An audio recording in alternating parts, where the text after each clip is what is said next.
While Nicholas had been busy playing with his new best friend, tensions in Europe had been rising. It just so happened that in 1914, one Archduke Franz Ferdinand of Austria-Hungary went for a drive with the top down in Sarajevo. One thing leads to another, and suddenly Russia found itself at war with half of Europe. A wave of patriotism swept through Russia. The capital was renamed to Petrograd because St. Petersburg sounded a bit too German. Even revolutionaries were getting on board. To them, World War I was a big stinky imperialist war, but they didn't want their big stinky imperialist replaced by a foreign one. So pretty much everyone wanted Russia to win. I hope Russia loses. Geez, read the room, Lenin. Lenin hoped Russia would lose because that would help him overthrow the Tsar. As long as he did that, who cares if Germany blows up half the country? And blow up half the country, they did. An inefficient Tsarist government meant there were shortages of just about everything you need to fight a war. And if losing a teensy-weensy war with Japan upset the people, losing a giant Wyatt war like this was much worse. Soldiers were deserting, the economy was imploding, and in no time, Russia was starving. The peasants were getting more peasanty, the workers were getting more workery, all the while Germany was getting more Germanery. Dmitri, we need to win this war. I need someone with a great military mind to step in and take control. You're right. How about General Hickenlooper? How about me? You can't run the war. Who'll be in charge of the country while you're gone? Obviously, my German wife and a homeless wizard. Duh. Nicholas declared himself commander-in-chief and went to the front lines, leaving his German wife in charge while they were fighting the Germans. It wasn't a good look. And because Alexander was so close to Rasputin, people believed that he was actually calling the shots and secretly destroying Russia, and maybe even boinking her. An even worser look. At this point, a bunch of nobles just couldn't take it anymore. Rasputin is destroying the country. We have to break his magic spell over the Tsar. But how? He's magic. Dude. Very cool. Hey, it's Rasputin. The sexy party is running a little late, but in the meantime, why don't you try one of these totally not poisoned cakes? Dude, why'd you say it like that? He's totally gonna know they're poisoned now. Shut up. I said they're not poisoned. Dude, he just ate so much poison. How is he still alive? It must be the magic. Go with plan B. Is he dead? See, Boris? I told you he was the Antichrist and you didn't believe me. Can you shut up for 1 minute and help me roll him up? Are you sure he's dead? I don't know, but I'm supposed to be hosting a charity auction right now. Can we get this over with? Okay, now he's dead. Later. The murder of Rasputin, just like his life, is shrouded in mystery and speculation. He probably didn't really die like that, but he also probably didn't really heal people. He probably didn't influence the Tsar as much as people thought. He probably wasn't secretly destroying the country. But what he definitely did do, even in his death, was ruin the Tsar's reputation. Russia's autocracy looked more outdated than ever, and the Russian people were taking notice. Come on, men, remember what we're fighting for. Yeah, no, we're out.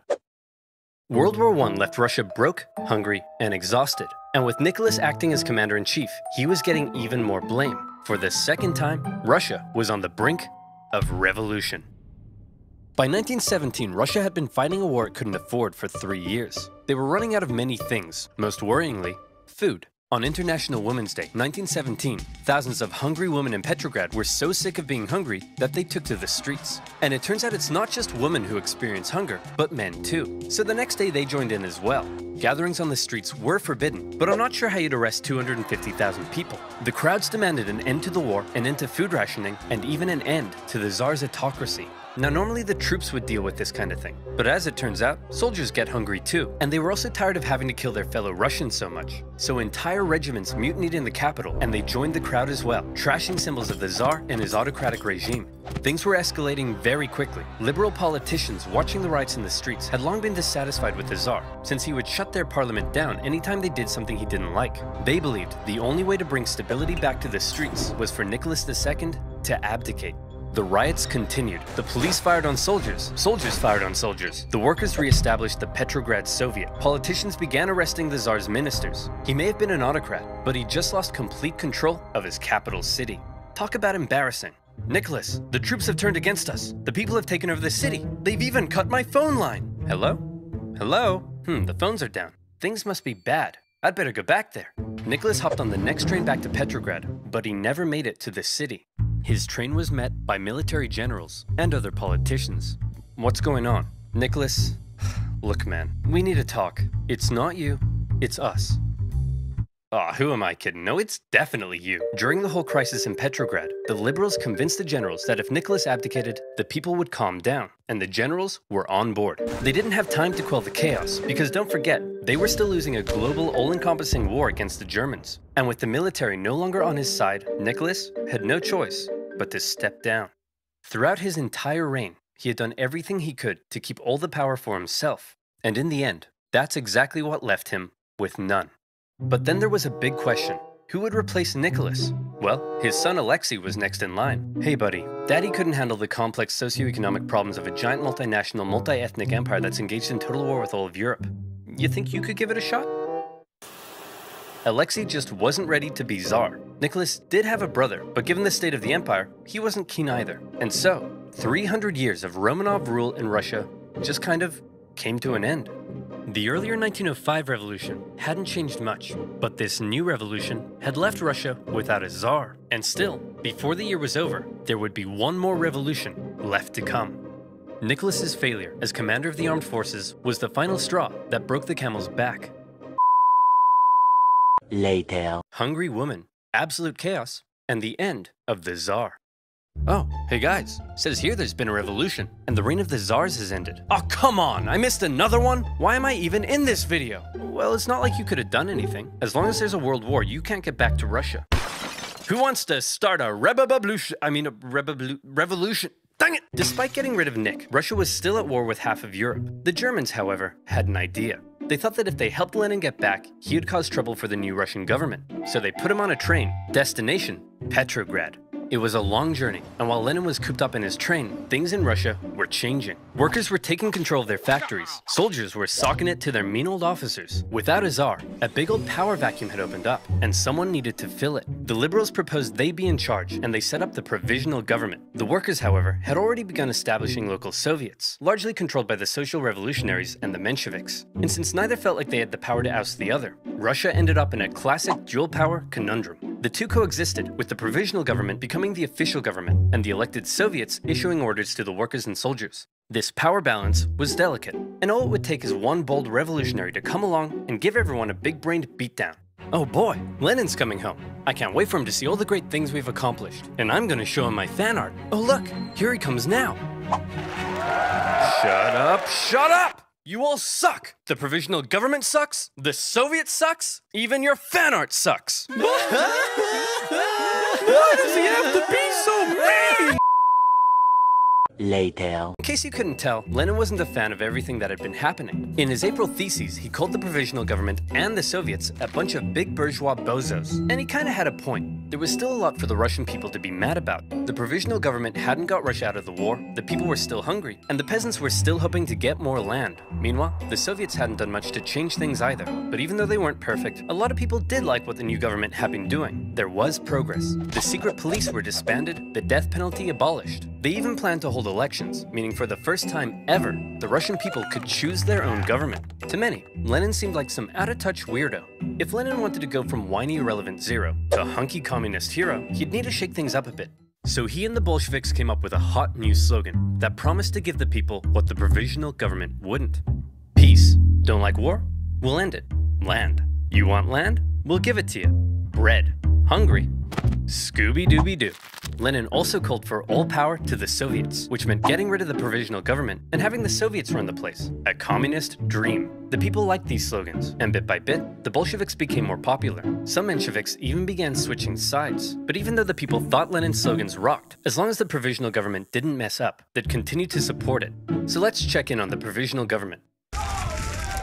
Oh, provisional government, you've made a big mess. The provisional government lasted for just 9 months, but those 9 months were chaos. The people wanted Russia out of World War I, but Minister of War Alexander Kerensky thought instead of doing that, why not do the exact opposite? If the people saw more Russian victories, they'd have to support the new government, and that went just about as well as you might expect. These heavy defeats worsened the Russian economy and made the hungry people hungrier. And by now, I think you know what comes next. They trashed the place. More looting, more rioting, more violence. It was like the Tsar had never abdicated. Tens of thousands of armed workers took to the streets during some of the worst violence Petrograd had seen yet. And in response, Kerensky called in the troops, who opened fire on the demonstrators. For now, Lenin and other Bolshevik leaders wanted to distance themselves from the violence, but the crowds marched under Bolshevik slogans, and as a result, Kerensky, now the prime minister, took the opportunity to stamp down on the Bolsheviks. Their leaders were arrested, Lenin was accused of being a German agent, and he was forced to flee to Finland in disguise. This sucks! Now I'll never get to have my revolution! Why are you wearing a dress? It's a disguise, idiot! And it makes me feel pretty. Later. Kerensky had successfully dealt with the violence, but he just couldn't catch a break. This increasing support for more extreme forms of socialism, along with the poor handling of the war, alarmed traditional liberals and bougie business boys. To appease them, Kerensky decided to promote a military legend to Supreme Commander of the Armed Forces, someone who hated the revolution, loved the death penalty, and was devoutly anti-socialist, General Kornilov. Hey man, thanks for the promotion. That was real swell of you. Of course, with you by my side, who would dare try to overthrow me? How about me? I did not see this coming. Unfortunately for Kerensky, Kornilov hated the liberal and socialist reforms of the new government, particularly the dumb socialist soldiers' committees. The army was no place for undisciplined left-wing snowflakes. Fearing a Bolshevik takeover was imminent, Kornilov ordered his men towards Petrograd to oust the Soviet and take over. Kerensky freaked out, and he needed help. Since he knew Trotsky was finger-licking good at organizing, he and other Bolshevik leaders were released, and they, along with the Soviet, organized the defense of Petrograd. Kornilov had the power of soldiers, but the Soviet had the power of workers. And they did what workers do best. Railroad workers diverted Kornilov's men away. Telegraph workers messed with his communications. They even infiltrated his forces and encouraged the demoralized men to desert. They were also armed en masse, but in the end, no fighting was necessary because Kornilov's coup just fell apart, and Kornilov was sent straight to prison. Everything was coming up Kerensky. Hey, thanks for the help, boys. Couldn't have done it without you. Now that there's no longer any threat, how about you, return all those guns I gave you? No. Oh no! In order to kill a rat, Kerensky had just given a gun to a bear. A Bolshevik bear. The whole affair was a huge propaganda win for them. They had defended the revolution, and their popularity skyrocketed. They found themselves elected to the Petrograd and Moscow Soviets, with Trotsky even becoming chairman in Petrograd. They were now in a very powerful position. Almost powerful enough for Lenin to return home from Finland and finally stage his long-awaited communist revolution. The Bolsheviks began planning their takeover of the Russian government. Some got cold feet and began arguing against Lenin's armed revolution in favor of a more peaceful approach, and they even wrote newspaper articles about it, which kind of gave the whole scheme away. The Bolsheviks are planning an armed revolution? I did not see this coming. Kerensky began arresting Bolsheviks, and as a result, Lenin and the boys felt they had no choice but to commence the revolution right now. Lenin was back in Petrograd, but was still in hiding, so Trotsky got the ball rolling, using his position as Soviet chairman to organize the Bolshevik militias. Now, if you were to ask Soviet artists, the revolution went something like this.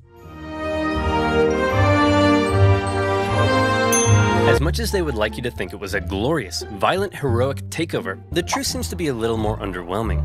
The Bolsheviks just kind of walked into key buildings in the city and took control. Bolshevik supporting sailors even brought in a huge battleship, but there wasn't really any fighting. Nobody really tried to stop them. In just one day, they took control of the city. Next, Kerensky just managed to escape before the Bolsheviks surrounded the Winter Palace, placing the provisional government under siege inside. Is it safe to come out yet? I think so. Fear my revolutionary might! Give me that. That night, Lenin came out of hiding to play a bigger role in the revolution. With him back at the helm, they had one more job to do: storm the Winter Palace and arrest the provisional government. And here comes the final showdown. The palace was defended by a force known as the Battalion of Death, who immediately gave up. And just like that, Lenin had won. Bruh. Later. As far as violent, bloody revolutionary uprisings go, this wasn't really one of them. But Lenin was finally in charge of Russia. He had spent his whole life dreaming of this moment. He set up the first Council of People's Commissars, his own cabinet with him in charge. This was it, his chance to finally make his communist utopia with equality and freedoms beyond compare. Hey Lenin, before we took power, they were planning on holding elections. Shall we go ahead with those? Of course. You can't have a communist utopia without high levels of political participation. The proletariat should be free to elect who it. What? The social revolutionaries won. We lost. Those don't count. Lenin claimed the elections were unfair, and the Constituent Assembly they created was counter-revolutionary. He presented the new assembly with a motion that basically said, sign here and give up your power. And when the assembly was like, no, Lenin said, see, they're disobeying me. Proof they're counter-revolutionary. Shut it down, boys. Moderate socialists and others weren't happy when Lenin had the assembly closed by force, and when campaigners began taking to the streets, they were fired upon. For Lenin, setting up a communist utopia was looking suspiciously like setting up a dictatorship. While he was implementing many of the communist policies you'd expect, he was also refusing to work with other political parties and cracking down on opposition. Hey Lenin, are you setting up a dictatorship? I'll shoot you if you are. Of course not. What a crazy theory. Anyway, I'm pleased to announce I'm setting up a secret police force to repress and kill traitors. And by traitors, I of course mean anyone not loyal to me. Owie, owie, owie, owie, owie. The assassination attempt made on Lenin's life in August 1918 failed, but in response, the Bolsheviks ramped up their oppression. But while all of this chaos was erupting back home, Lenin and the boys were also distracted by another problem. They were still at war with the Germans, and they had promised to give the people peace. So Lenin made Trotsky Commissar for Foreign Affairs, and sent him off to negotiate a peace deal with the Germans. The Germans offered Trotsky really harsh terms, because they were winning the war. They demanded Russia give up a butt-ton of land, something that would be devastating to the economy. Look, I know it's not great, but I think we have to accept it. Are you insane? This will ruin us. Hey Trotsky, you got a big brain. What do you think? How about no war, no peace? What's that, Mr. Trotsky, sir? It's simple. No war means we'll stop fighting the Germans, but no peace means we won't sign the peace treaty either. Then, when the Germans say we've just stopped fighting, they'll have to leave us alone or something. Trotsky, that's genius! I could kiss you. Do you want me to kiss you? Stop asking me that. Trotsky's no war, no peace plan was a huge success. Oh, wait, no, just kidding. It went exactly as you'd imagine. When the Germans saw the Russians had stopped fighting, they slammed 700,000 troops deep into Russian territory with no resistance. Now, the new peace treaty offered by the Germans was way worse, with Russia losing a huge amount of territory, population, and resources. The Bolsheviks had no choice but to accept, and Russia was humiliated.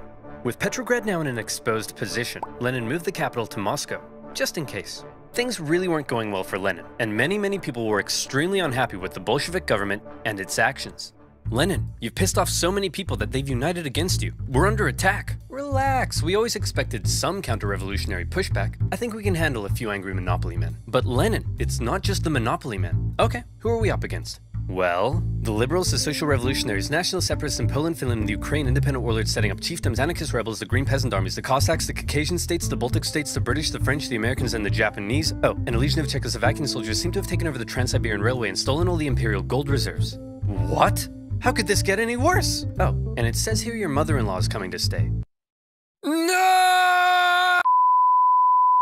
Later. A variety of anti-Bolshevik forces had united together to topple Lenin's government, and Russia descended into a full-blown civil war.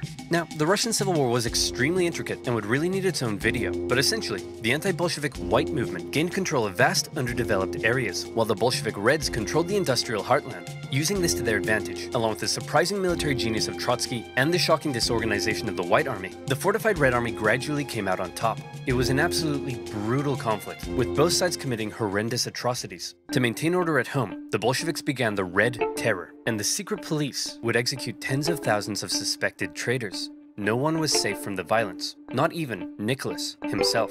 You've probably been wondering what Nicholas has been up to this whole time. Well, after his abdication, he and his family were placed under house arrest. At first, they were allowed to live in their usual luxury, but after Lenin took over, their conditions worsened. The Bolsheviks were just holding on to Nick until they could work out what to do with him, but the Civil War complicated things. The last thing they wanted was for Nick to be freed by the White Armies, and so, to stop this from happening, Nicholas's Bolshevik guards decided to act. It's not entirely certain whether Lenin ordered it, or if the guards were acting on their own volition. But on July 17th, 1918, with White Armies approaching, they woke Nicholas and his family in the middle of the night and brought them into the basement. There, a drunken squad of Bolsheviks murdered the entire family. Nicholas, the last Tsar, once one of the most powerful men alive, had met a brutal end.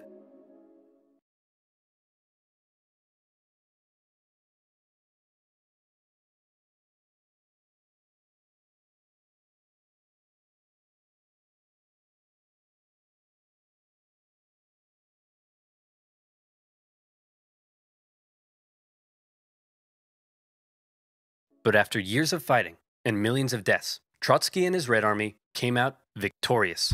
Wow, that was a close one. Okay, back to creating a communist utopia. How are we doing on that?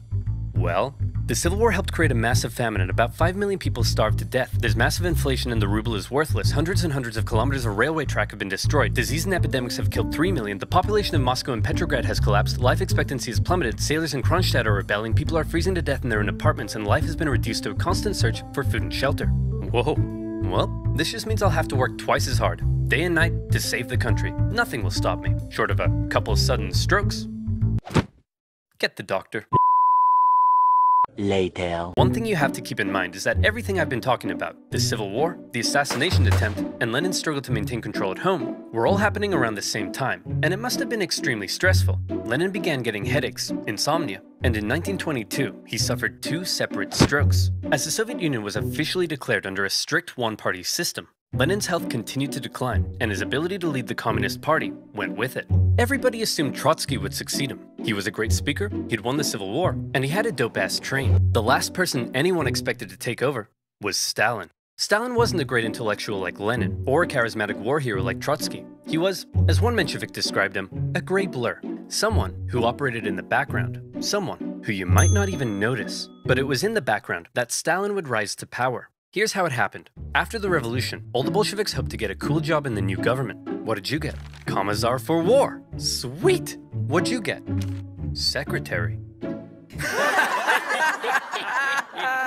Stalin was made general secretary for the Communist Party. It wasn't what he wanted, but Stalin quickly realized that even though it wasn't fancy, it was a powerful position. As secretary, he had the power to give people jobs within the party. So he would give jobs to all of his pals, who in turn would give him their support. The more pals he gave jobs, the more power he got. The more power he got, the more pals he got. Lenin may have been having wall-to-wall strokes, but he was still involved in the party, and he was taking notice. He wasn't a fan of Stalin abusing his position, or insulting his wife to her face. Lenin knew he couldn't let Stalin take over, but by this stage, he was just too sick to fight it.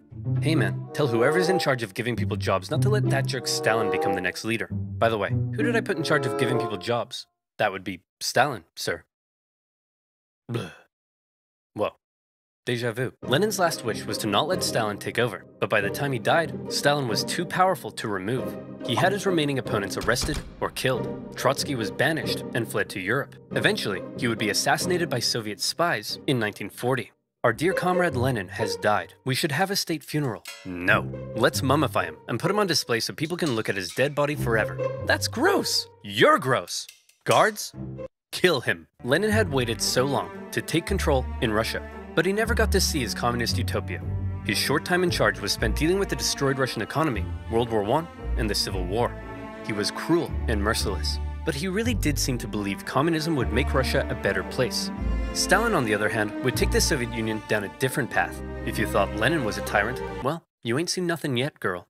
A secret police state, a rapidly militarizing superpower, led by a paranoid man who deeply distrusted the West, would see the world come to the brink of nuclear annihilation. That's right, I'm talking about